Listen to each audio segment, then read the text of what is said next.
Hello everyone, welcome to another episode here on Settra Legendary patch 6.3, and what we have here is Scarborough the Exiled and another army gathering around the Black Pyramid of Nagash. Settra the Imperishable is at the top, and we're going to attack Tlaqua here, mainly because, well, we were expecting a monogod to attack, but it wasn't Tzeentch, it was Khorne I was expecting, but that's apparently not according to plan, according to Tzeentch.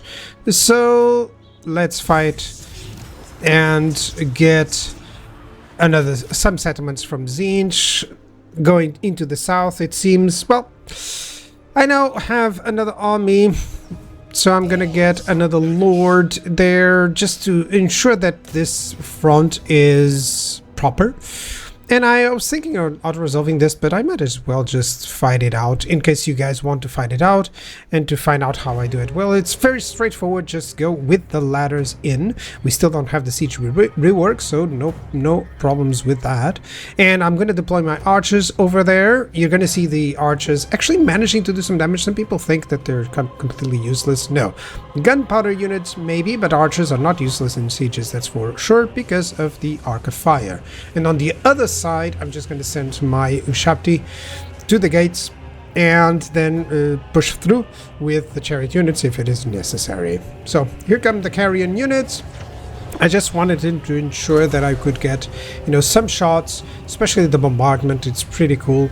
It's a nice early game unit. It has its purpose. Flying units are always very good. Hey, I managed to hit with every single one of those, so that's good. And as I've seen now, he's starting to fire those, but he's firing actually at the one unit that has a shield, so my archers, you see that they are doing quite enough damage here.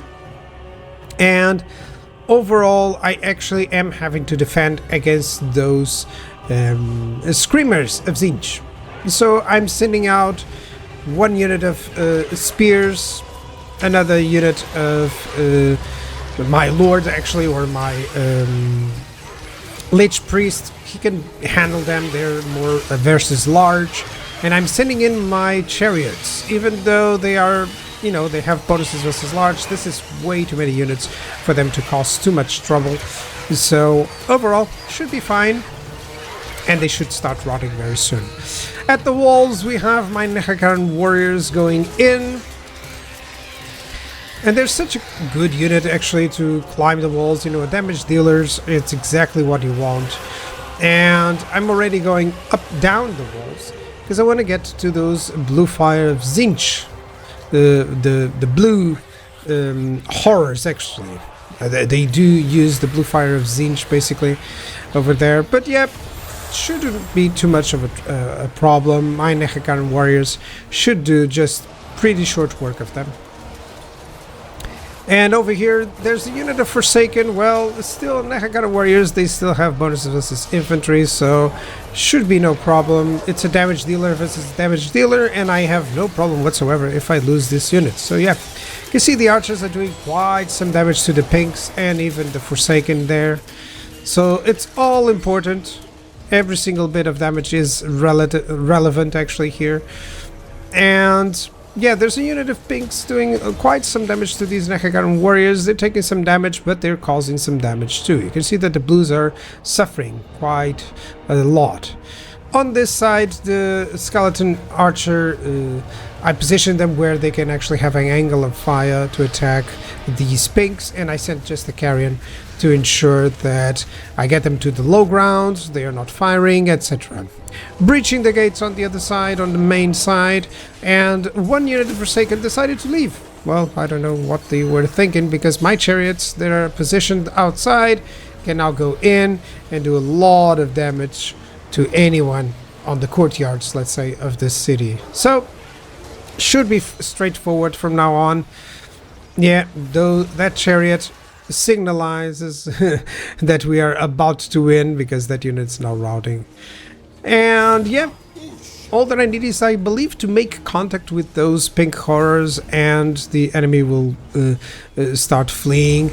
At this point you can see that the bar is completely red, so I'm winning basically.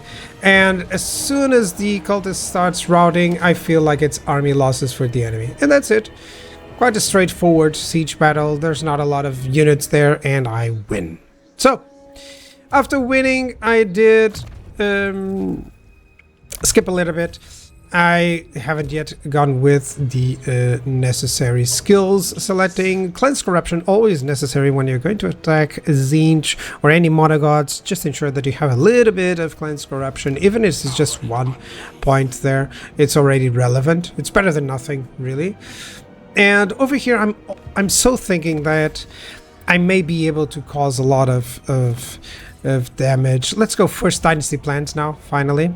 That I have that third army. I think I was saying I think I can do a lot of damage to either Skarbrand or Wurzag if I betray them, but I'm thinking on just paying attention to what happens. I really don't want to be the one forcing the battle. Do I want that pyramid? I think I'd rather have some upgrades here and just wait for the pyramid there. Maybe some stuff that I gain will do just nicely. Let me see if I had ambush, because I'm thinking if they would attack the Black Pyramid of Nagash and win, that would be so cool for me, because likely they would be very weak. Maybe they will sack the place and then I can take it over without a fight. But if not, then that's fine. I'll just end up doing that fight anyways myself. Let me say, this is what is called scouting.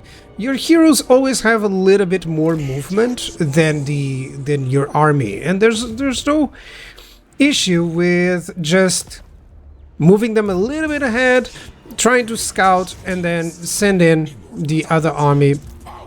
It cannot reach the settlements, so there's no point there. So I'm just going to exchange some units here, and then on the next turn I can attack it. So I'm feeling, yeah, I really want to give these units to Wakaf and do the attack actually with Wakaf himself. And I'm thinking infantry with the Ushabti instead of a lot of chariots. I'm just going to bring a couple of chariots. There we go. King Agatep, go away. I want him next to Settra in case there's a major war there. This is one of those cases where I'm actually gathering my forces away from where I'm fighting. So yeah, I positioned Settra here, and there's a nice development because this faction likely is going to declare either war on me or on the Black Pyramid. And King Oftos actually managed to attack Skarbrand and take them on a leave. So that's good for us. It may prompt the faction to just start moving out. I'm earning 3,100, which is great. It's actually quite a nice development. In terms of items, I have access to a few more. So hold the line, Vanguard deployment. That would be nice for Settra, for instance. But I would lose some stuff that I have. So maybe for his Tomb King or something like that, you know. These items are, it's not that they're bad, it's just that I think I cannot craft exactly the ones that I want. That blue Kepler is fine, but I don't want that. Maybe a new dynasty very, very soon. Maybe I can get quickly 5 armies. I think I can get 5 armies before turn 50, so that'll be great. Let's just do golden daggers for some gold. It's better than the right that gives you, not the right, that gives you gold, you know, for the necessary stuff, for the necessary canopic jars, because this one can just, I can just salvage. Do I have anything else to salvage? Yeah, that one. I really don't want that talisman. It's fine. I can salvage, get 2,250. Which is great, actually. It's much better. And I believe I can get, yeah, I'll salvage that banner as well. That's 500 extra. And now I have the gold necessary for that pyramid, which is exactly what I wanted. So yet another pyramid. That's good. That one gives the glorious charge for skeleton chariots, so that's cool. So 9 turns in. My chariots will have that glorious charge. I think that's going to be fine. I don't think I'm going to notice it until I'm in battle. And I could actually recruit some more stuff. Yeah, Funskar, the physical resistance is nice, but it's better to get some traditional armor ward save. It's more useful overall. And what can I get here? Can I get some more gold? Do I need some of these units? I mean, I could go for Skeleton Horsemen into the Sepulchre Stalkers and Necropolis Knights, actually. What should I do? Might as well wait to get some more Ushabti. You can make a lot with just... If you're looking for 3 units to do a lot of damage with, Skeleton Archers, Tomb Gods, and Ushabti Great Bows. Let's go put Ushabti Great Bows as 4 units. So with those alone, you can do a lot of army compositions that are really good. If you want the 5th, Skeleton Archer Chariots. And then suddenly you have quite an army. But yeah, if you're in doubt what to pursue, that's where I can check my army compositions and check whether or not I want more Ushabti or I want others. So I'm constantly thinking on betraying Wurzag because I want their territory to be more contiguous to my own, and then to be able to attack actually Tzeentch on their own turf. And this is going to be a problem because I'm going against one of the most powerful factions so far. Tzeentch seems to have high rolled, so I gotta be careful. And there we go, there's 2 armies of Tzeentch, and yeah, I gotta get an ambush battle on one of these. So I'm getting 100% on ambush there. Settra is coming in on this side. I think it's actually faster. Even if I go through the enemy, the Wurzag's territory, I don't think it's a problem. And this guy has arrived, so that now I can actually recruit. Now, Rakaf of the Second Dynasty, I'm recruiting him currently. I wish it wasn't 2 turns. I wish it was a little bit less than that. I think it's because I'm at 96% in terms of research, or 96 points. So that's kind of sad. But at least there's now overflow, so there's really no problem doing that. Now, yeah, the Bloody Hands only has 5 settlements. And it's not like he wants to join. I wanted to join just so that they are the target of some of those changing of the ways, but yeah, it's not happening unless I would trade off a settlement, which I really don't want to do. So one thing that I forgot is that I could just use that incantation to get even more ambush success chance, and the reason for that, why is important, is that by removing that, I get even greater ambush success chance. If they have anything to reduce it, it won't work because I have way above the 100% now. So I was just checking in with the growth. It also helps that I eliminated a little bit of that growth, so that I'm going to pursue the tier 4 settlement there. So now I do have the SusaVile army ability. Not that it's really useful, the Unspottable and Stalk. It's not like it's amazing on some units. Maybe on the Flock of Jaff it's really powerful. But let's fight it out. This is an ambush. I will get the settlement garrison, which I'm hoping for. And I don't like this terrain for the ambush battle, but it does have a nice high ground, which is why I'm doing it as such. So he's sending in his lord, which is quite poor. I'm sending in just a dual line of infantry ahead and the archers on the back, with the Ushabti on the further back, so that they will charge in together with the Hekaran warriors. And then I have some of my units hidden, which have been found now. But yeah, this guy is completely going solo, and he shouldn't, because my archers are going to kill him. So I'm going to kill the enemy lord very easy, very quickly on the beginning of the battle. And now there's the Chaos Fears of Tzeentch. They found my troops, but he's not moving anyone to deal with them. He's still going on to the hill. So these Chaos Furies, note that they're small entities, so my chariots can do a ton of damage to these guys with their bonuses as infantry. So yeah, this is a counter ambush that really didn't work. My skeleton archers are fighting 2-to-1, so that's kind of fine for them. I'm going to retreat them so that they use their missile attack instead, and for them not to rout. You gotta be careful. If the leadership goes too low, then of course you're going to have trouble because they are going to start decomposing. And overall, my archers are having a field day. They already killed the enemy lord, and now they're hitting the enemies, taking down entities, destroying actually the strongest unit with the Marauder Spearmen here at the front. And now that most of the Marauder Spearmen are dead, I'm feeling quite confident on sending in all the infantry and the Ushabti. So, Ushabti charging in. And this is so great because there's nothing really here now that can affect the Ushabti in a great sense. He can use his missiles all he wants. But yeah, there's way too much stuff here for so little, let's say, of enemy missiles. Yeah, it's like 4 or 5 units, but it's still not enough to deal with my units.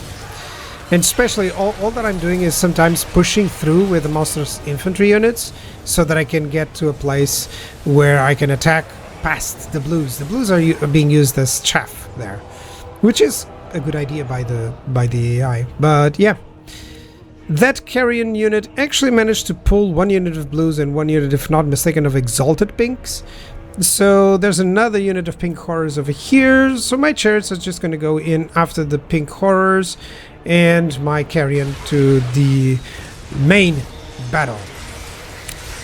Chaff has been destroyed, so the blues are nearly dead, and now we're attacking the pinks and exalted pinks so that they're not using their missile attack. There's only 2 units actually doing that.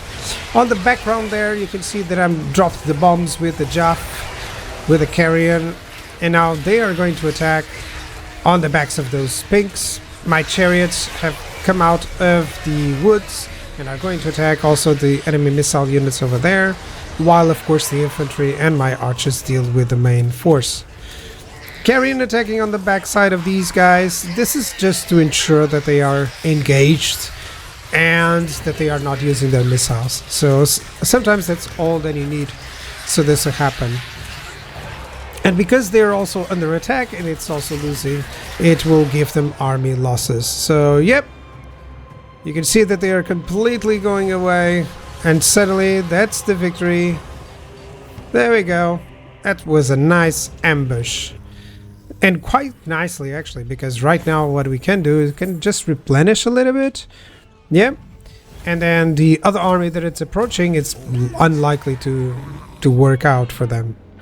So I can even Pyrrhic victory, yes, and I don't really care about those Nehekaren warriors. I think I can get some tomb guards. So yeah, why not? I'm just gonna do that. That was the second army. He brought in the reinforcements as well. Yeah, let's replenish, and that's it. So King Agatep, I'm recruiting some tomb guards. Most of the units, it's not for this army, it's to give to Settra, okay, and to others. I don't think I'm gonna get 4 tons there, so might as well just get a couple of tomb guards here. Yeah, why not? Why not? Why not? Why not? A pyramid of King Katep is being done. It does give me some bonuses, and as you can see, there is yet another army from Tzeentch here. So I'm glad actually that I moved Settra. I wanted to go on the back and maybe backstab Wurzak, but now there's no need.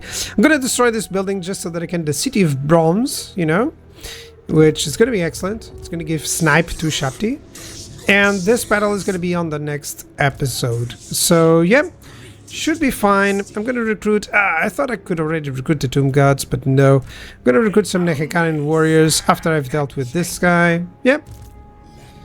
And what is the skills? That's 5 skills.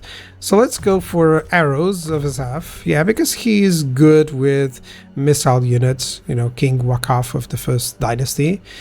And what else? What else? Do I want replenishment? Or do I want these? I think I want replenishment. So yeah. There we go. That's much better. That feels better. And over here, let's go for cleansing the corruption. Soul Blight. It's always nice to have a mass, you know, area of effect debuff and land life leeching. So yeah. That'll be it for this episode. Thank you very much for watching, and I'll see you guys on the next one. Thank you very much for the support of the campaign, and have a good one. Bye bye.